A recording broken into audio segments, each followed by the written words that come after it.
بارك على محمد وعلى آل محمد كما باركت على إبراهيم وعلى آل إبراهيم إنك حميد مجيد. أما بعد فأعوذ بالله من الشيطان الرجيم. بسم الله الرحمن الرحيم. يا أيها الذين آمنوا اتقوا الله حق تقاته ولا تموتن إلا وأنتم مسلمون. يا أيها الناس اتقوا ربكم الذي خلقكم من نفس واحدة وخلق منها زوجها وبث منهما رجالا كثيرا ونساء واتقوا الله الذي تساءلون به والأرحام إن الله كان عليكم رقيبا. يا أيها الذين آمنوا اتقوا الله وقولوا قولا سديدا يصلح لكم أعمالكم ويغفر لكم ذنوبكم ومن يطع الله ورسوله فقد فاز فوزا عظيما. أما بعد يا أيها الناس فإن خير الحديث كتاب الله وشر الأمور محدثاتها وكل محدثة بدعة وكل بدعة ضلالة وكل ضلالة في النار. أما بعد فأعوذ بالله من الشيطان الرجيم. بسم الله الرحمن الرحيم.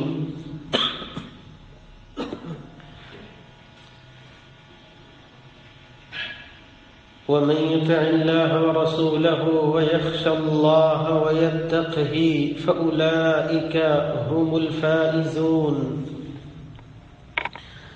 صدق اللہ مولانا العظیم. انتہائی قابل قدر لائق عزت تکریم سامعین مکرم،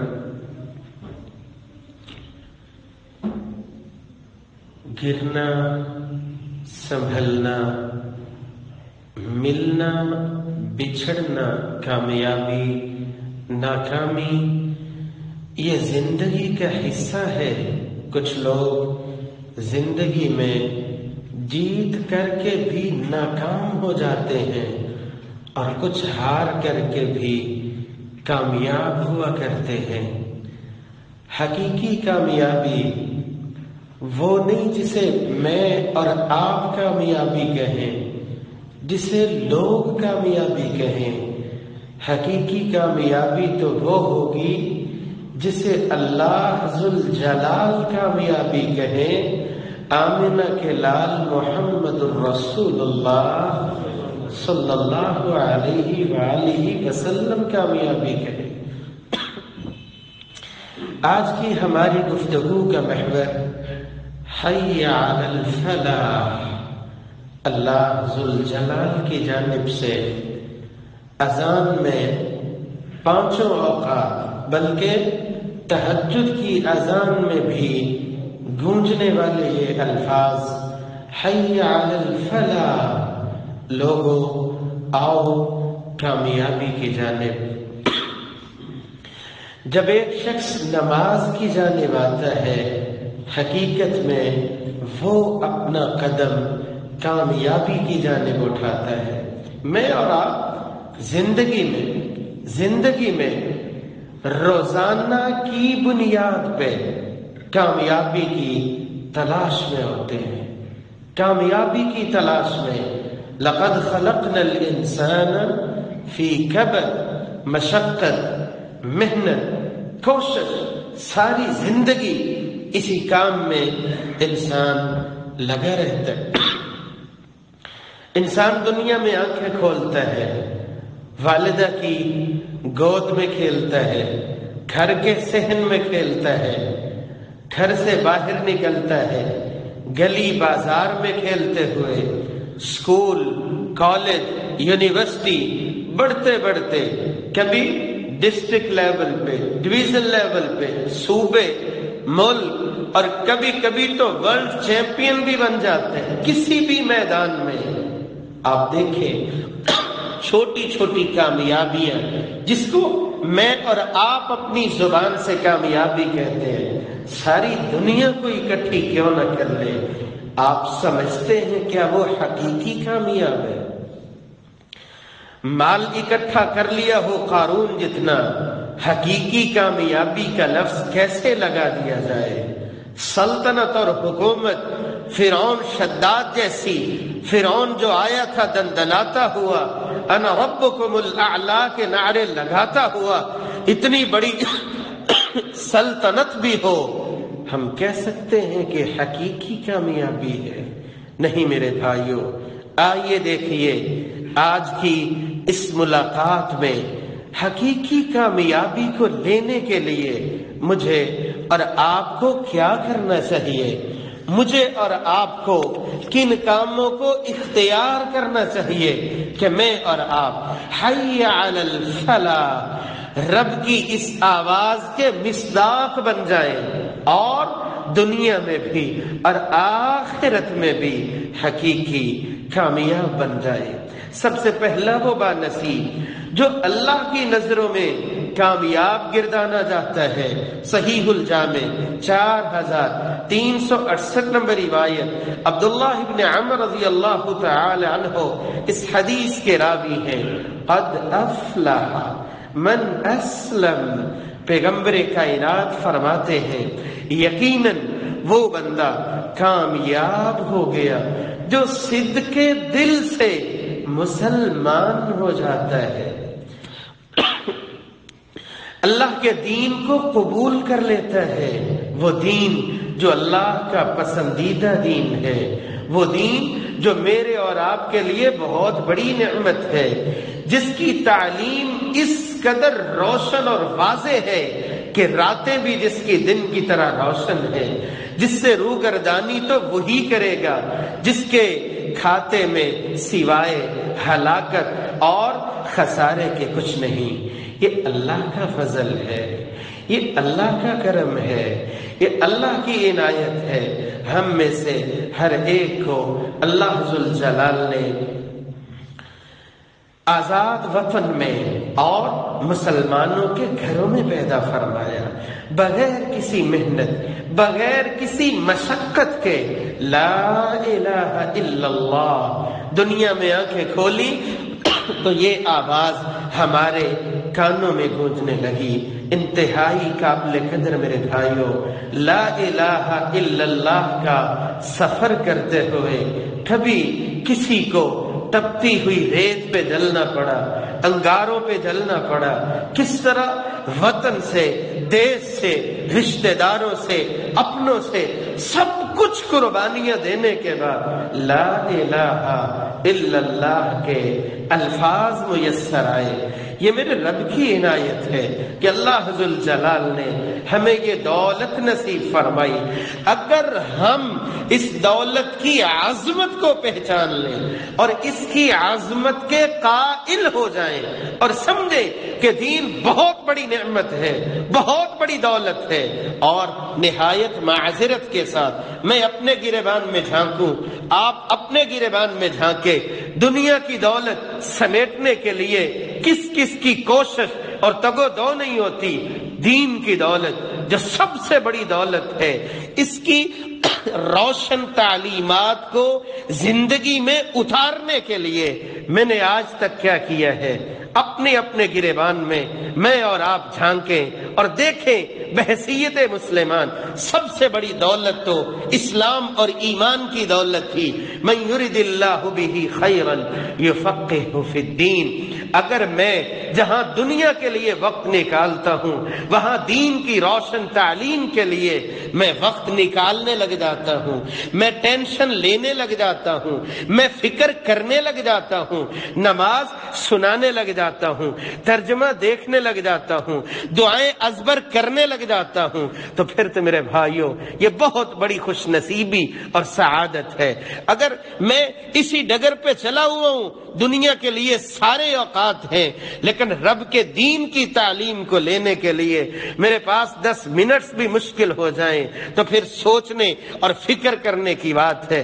اللہ ذوالجلال اس دین کی عظمت کو پہچان کر کے کامیابی کا دامن سمیٹنے کی توفیق عطا فرمائے۔ دوسرا وہ با نصیب جسے اللہ ذوالجلال کامیاب فرماتے ہیں، اللہ اور اس کے رسول کی اطاعت کرنے والا۔ سورہ نور آیت نمبر 52 میں ارشاد ربانی ہے، وَمَن يُطِعِ اللَّهَ وَرَسُولَهُ وَيَخْشَ اللَّهَ وَيَتَّقْهِ فَأُولَئِكَ هُمُ الْفَائِزُونَ۔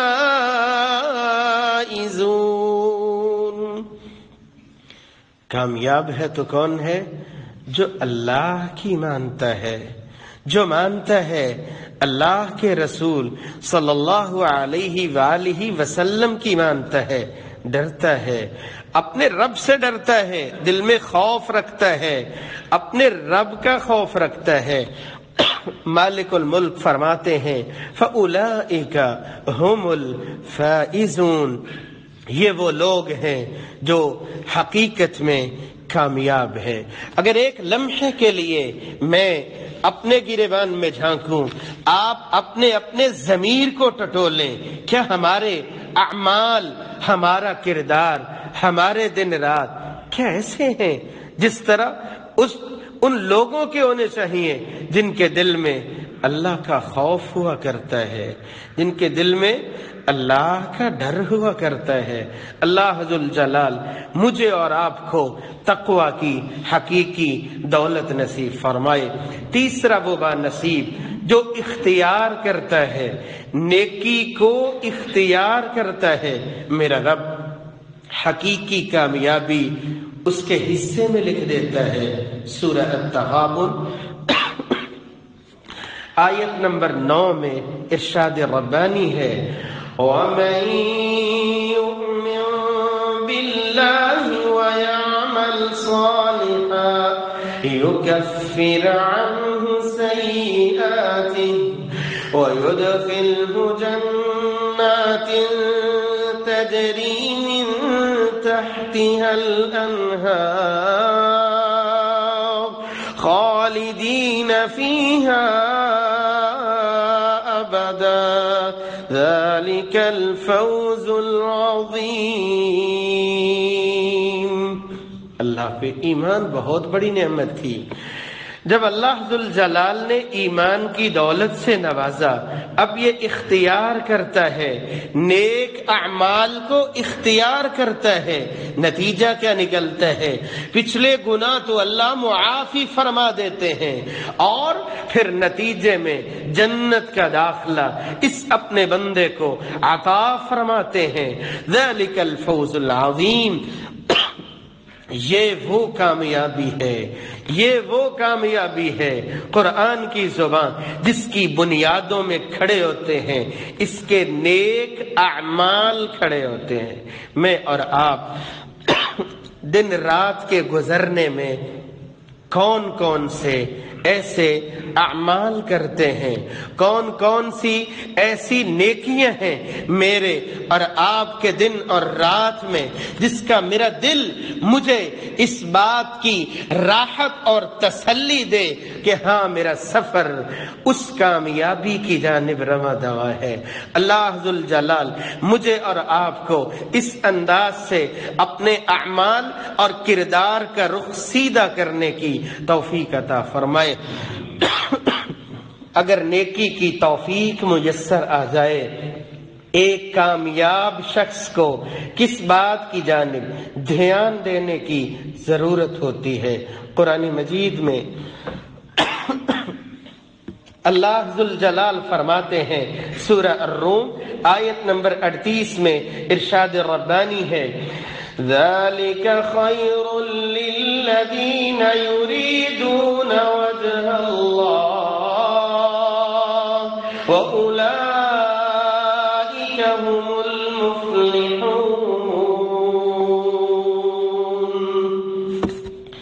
یہ خیر صرف انہی لوگوں کو میسر آتی ہے جن کی چاہتوں کا قبلہ، جن کی منزل صرف ایک ہوا کرتی ہے، صرف ایک ہوا کرتی ہے۔ وہ کیا ہوتی ہے؟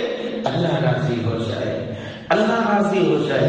وہ کوئی بھی عمل اختیار کرتے ہیں، ان کی سوچوں میں اور ان کی فکر میں صرف یہی بات رچی بسی ہوتی ہے، اللہ راضی ہو جائے۔ نماز ہے، زکوٰۃ ہے، تلاوت ہے، ذکر ہے، دعا ہے، حسن اخلاق ہے، معاملات ہے، صرف ایک ہی دھن لگی ہوتی ہے کہ اللہ راضی ہو جائے۔ جب انسان کو یہ فکر مل جاتی ہے، اللہ کے نبی صلی اللہ علیہ وسلم فرماتے ہیں اخلص دینک یکفیک القلیل من العمل، عمل تھوڑا بھی ہو اپنی نیت کو خالص بنا لو، تھوڑا عمل بھی نجات کے لیے کافی ہو جاتا ہے۔ پانچواں وہ خوش نصیب جس کے حصے میں آتی ہے حقیقی کامیابی آتی ہے، مالک الملک فرماتے ہیں قد افلح من تزکا وذکر اسم ربہ فصلی، اور یہی بات اللہ ذوالجلال نے سورہ الشمس میں بیان فرمائی قد افلح من زکاہا وقد خاب من دساہا، یقیناً وہ بندہ کامیاب ہو گیا جو تزکیہ نفس کرتا رہتا ہے، اور اس کی علامت کیا ہے؟ جہاں وہ اللہ کو یاد کرتا ہے فصلی، وہاں پہ وہ نماز کی بھی پابندی کرتا ہے۔ تزکیہ نفس کیا ہوتا ہے اس کو سمجھنے کے لیے ایک مثال سے سمجھتے ہیں۔ یہاں پانی کو صاف کرنے کے لیے فلٹر لگا دیا جاتا ہے، یہاں مختلف چیزوں کو مختلف نقائص سے پاک کرنے کے لیے فلٹر لگا دیا جاتا ہے۔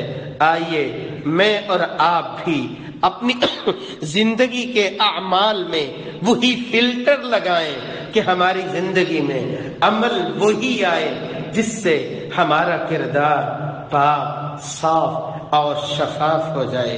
ہماری زندگی میں عمل آئے وہی آئے جو رب کی کلام قرآن مجید سے آئے، محمد الرسول اللہ صلی اللہ علیہ وآلہ وسلم کے فرمان سے آئے۔ قرآن مجید میں سورہ لقمان آیت نمبر 4-5 میں ارشاد ربانی ہے الذین یقیمون الصلاۃ، وہ لوگ جو نماز کی پابندی کرتے ہیں، وَيُؤْتُونَ الزَّكَاةَ، اور اگر وہ صاحب استطاعت ہیں زکوٰۃ ادا کرتے ہیں، وَهُمْ بِالْآخِرَةِ هُمْ يُوقِنُونَ، دنیا کو ہی وہ اپنا ٹھکانہ نہیں سمجھتے بلکہ ان کا یقین ہے ایک وقت آئے گا اس دنیا سے رخصت ہونا ہے۔ اولئک علی ھدی من ربہم واولئک ھم المفلحون، ہدایت بھی ان لوگوں کے حصے میں آئی اور حقیقی کامیاب بھی یہی وہ لوگ ہوں گے۔ اللہ ذوالجلال نماز کی پابندی نصیب فرمائے۔ 7ویں نمبر پہ وہ با نصیب جو حقیقی کامیابی کا سفر جاری رکھے ہوئے ہیں۔ قرآن مجید میں اللہ ذوالجلال فرماتے ہیں وَمَن يُوقَ شُحَّ نَفْسِهِ فَأُولَئِكَ هُمُ الْمُفْلِحُونَ، جو بخل سے بچا لیا گیا، فَأُولَئِكَ هُمُ الْمُفْلِحُونَ، اللہ ذوالجلال اس کا نام شمار کر لیتے ہیں، حقیقی کامیاب لوگوں میں اس کا نام شمار کر لیتے ہیں۔ اللہ ذوالجلال کی راہ میں اپنے مال کو پیش کرنا کتنی بڑی کامیابی ہے۔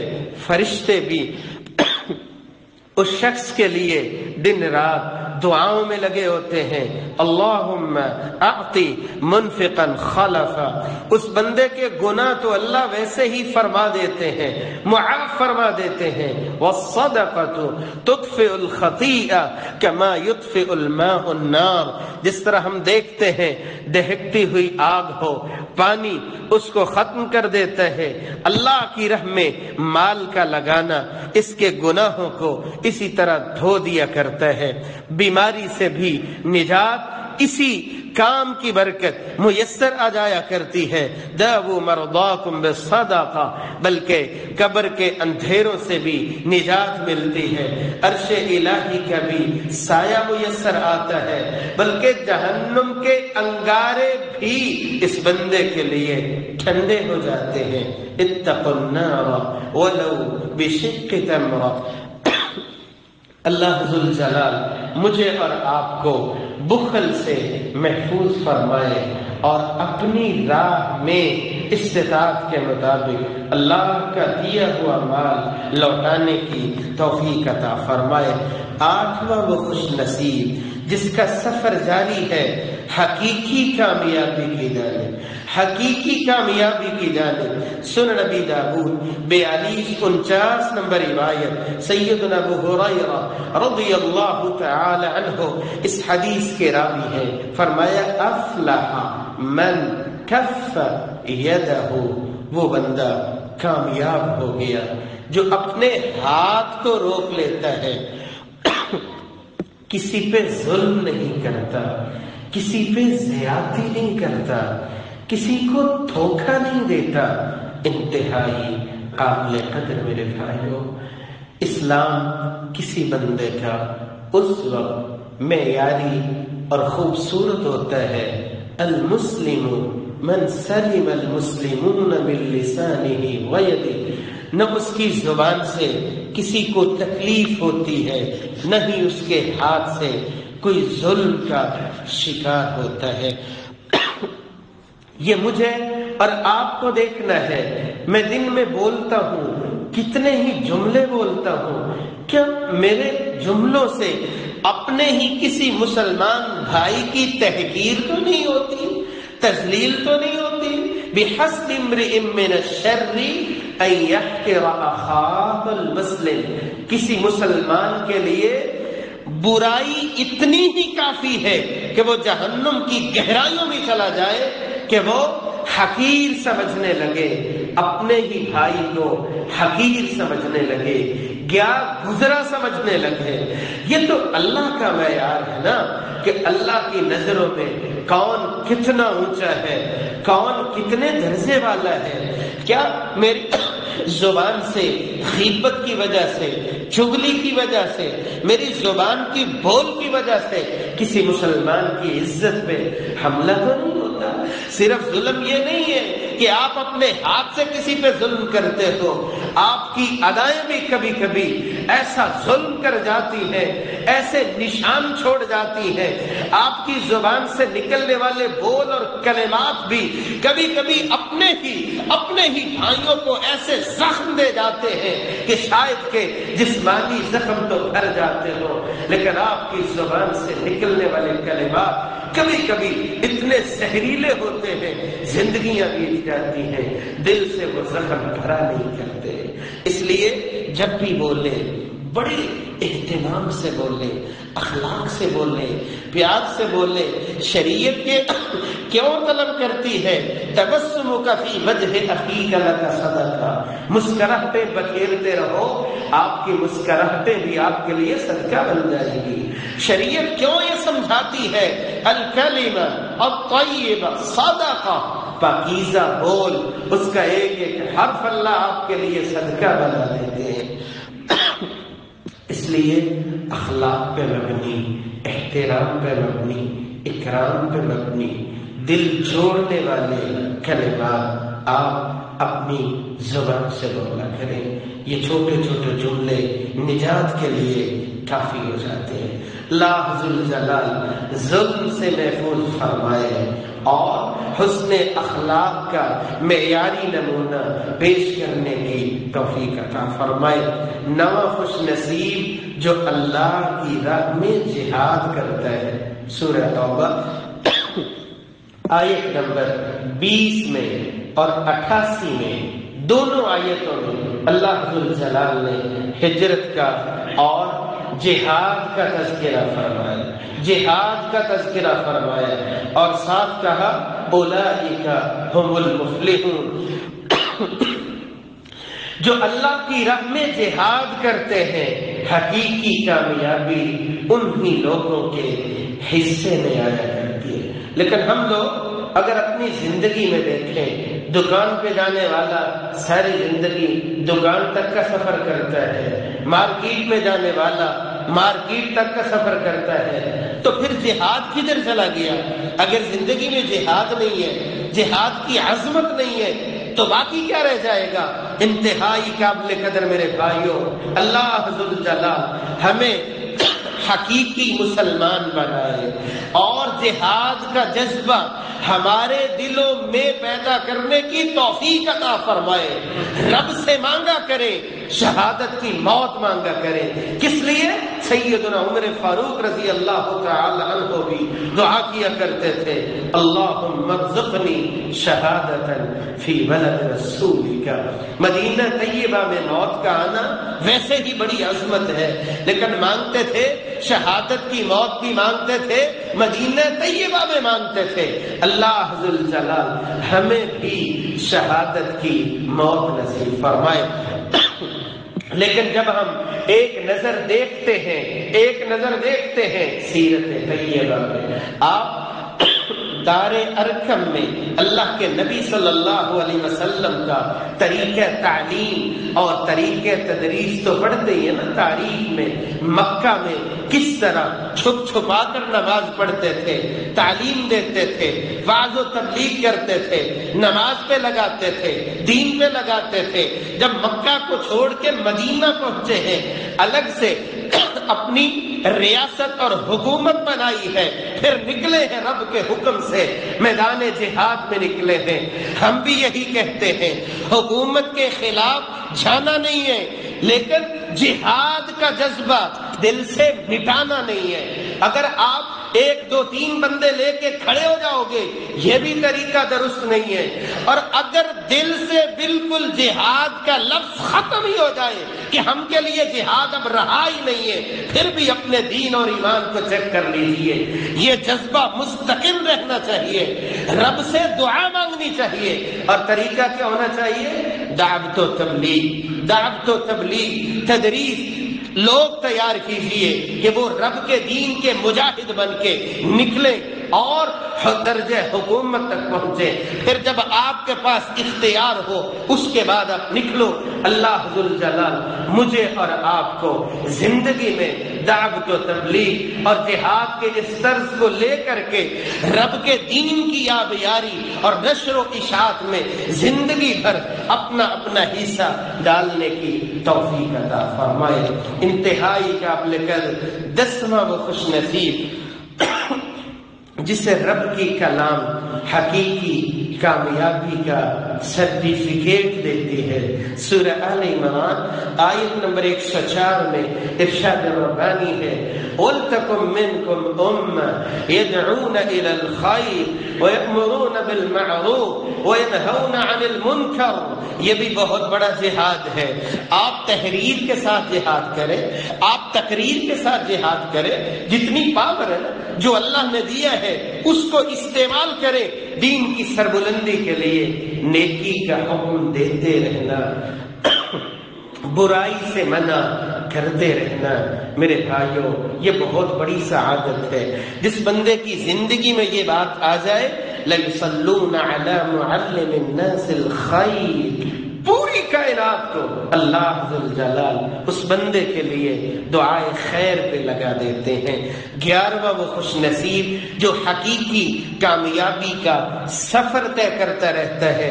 سورہ اعراف آیت نمبر 69 میں ارشاد ربانی ہے، فَاذْكُرُوا آلَاءَ اللَّهِ لَعَلَّكُمْ تُفْلِحُونَ۔ اللہ کی نعمتوں کو یاد کرو اور اپنی زبان سے الحمدللہ کے کلمات بولو۔ لعلکم تفلحون، نتیجہ کیا نکلے گا؟ کامیابی کا سفر، حقیقی کامیابی کا سفر میرا رب آپ کے لیے آسان فرما دے گا۔ اور 12واں وہ خوش نصیب جو اس سفر پہ گامزن ہو جاتا ہے، جو جاتا ہے کامیابی کی جانب، فرمایا وَاذْكُرُوا اللَّهَ كَثِيرًا لَعَلَّكُمْ تُفْلِحُونَ۔ کثرت سے تم یاد کرو، ذکر کرو۔ کس کا ذکر کرو؟ اللہ کا ذکر کرو۔ لَعَلَّكُمْ تُفْلِحُونَ، نتیجہ کیا نکلے گا؟ میرا رب آپ کو کامیاب لوگوں میں شامل فرما دے گا. انتہائی قابل قدر. لیکن یہ ایک بڑی مایوس کن اور پریشانی والی بات ہے جب ہم اپنے اپنے گریبان میں جھانک کر کے دیکھتے ہیں. مجھے اخبار تو یاد رہ جاتی ہے لیکن نہیں یاد رہتا صبح و شام کے اذکار یاد نہیں رہتے. کیا صبح کو ذکر کر لیا وہی کافی تھا؟ شام کو 2-4 دعائیں پڑھ لی کیا وہی کافی تھا؟ رسول اکرم صلی اللہ علیہ وسلم تو ہر وقت اللہ کا ذکر کرتے تھے. بحیثیت مسلمان میری اور آپ کی زبان پہ کس کا ذکر رہتا ہے؟ کون سی گفتگو رہتی ہے؟ کس کے ترانے رہتے ہیں؟ پیغمبر کائنات کی زبان نے تو فرمایا تھا دل کی زندگی یہ ہے کہ زبان پہ اللہ کا ذکر جاری رہے. ہماری زبان پہ دنیا دنیا اور دنیا رہی اور نتیجہ ہم دیکھتے ہیں کہ ہمارا سفر جاری رہتا ہو، کامیابی کی جانب رہتا ہو. اللہ ذوالجلال مجھے اور آپ کو کثرت سے اللہ کا ذکر کرنے کے ساتھ کامیابی کا سفر اختیار کرنے کی توفیق عطا فرمائے. وآخر دعوانا ان الحمد للہ رب العالمین.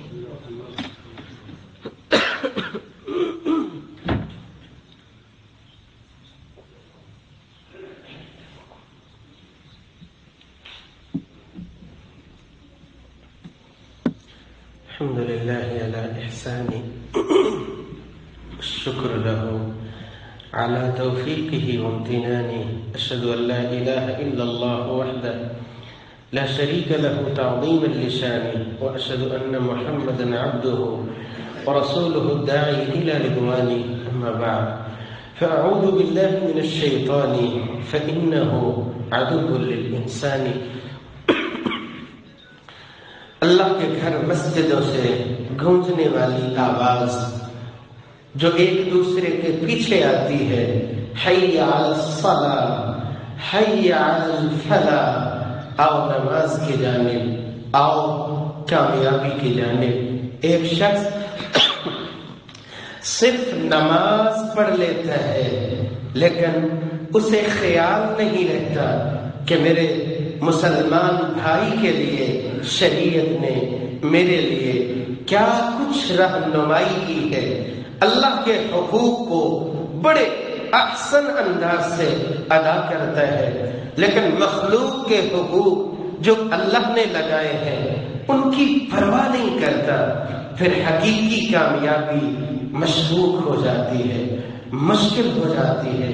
جہاں اللہ کا حق ادا کیا ہے وہاں اللہ کی مخلوق کے حقوق جو شریعت نے رہنمائی کی ہے انہیں ادا کرنا ہمارے لیے کامیابی کا سفر آسان کر دیتا ہے.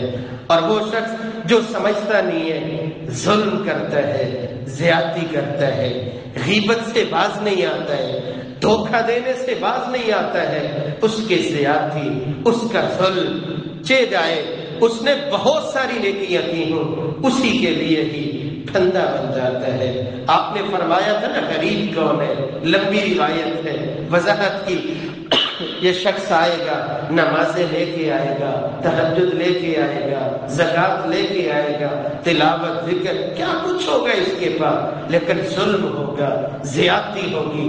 اللہ ہی کی مخلوق پہ جب حق دیا جائے گا اس کی نیکیاں جن پہ ظلم کیا اسے دے دی جائیں گی، ختم ہوگی تو ان کے گناہ اس کے سر پہ ڈال کے اس کو جہنم رسید کر دیا جائے گا. اس لیے زندگی میں ان دونوں جملوں کو اکٹھا کریں. حی علی الصلاۃ جہاں نماز کی پابندی ہے، حی علی الفلاح حقیقی کامیابی کے وہ طریقے جو اللہ کی کلام نے بیان کیے، اس کے نبی نے بیان کیے، اس کو بھی اپنی زندگی میں لائیں. اللہ ذوالجلال حقیقی کامیابی کا سفر ہمارے لیے آسان فرمائے. ایک بھائی ضلع چکوال سے مدرسے کی اپیل کے لیے پہنچے. ان کا تزکیہ جو ان کے پاس موجود ہے، انہوں نے اپنی ہی جگہ مسجد اور مدرسے کے لیے ڈونیٹ کی ہے. کوئی سفیر نہیں ہے، اور ظاہراً جو ہم نے دیکھا ہے تمام بھائی ان کے ساتھ تعاون کرتے ہوئے جائیں۔ الہ العالمین جو پریشان ہے پریشانیاں دور فرما، جو تنگ حال ہے تنگیاں دور فرما۔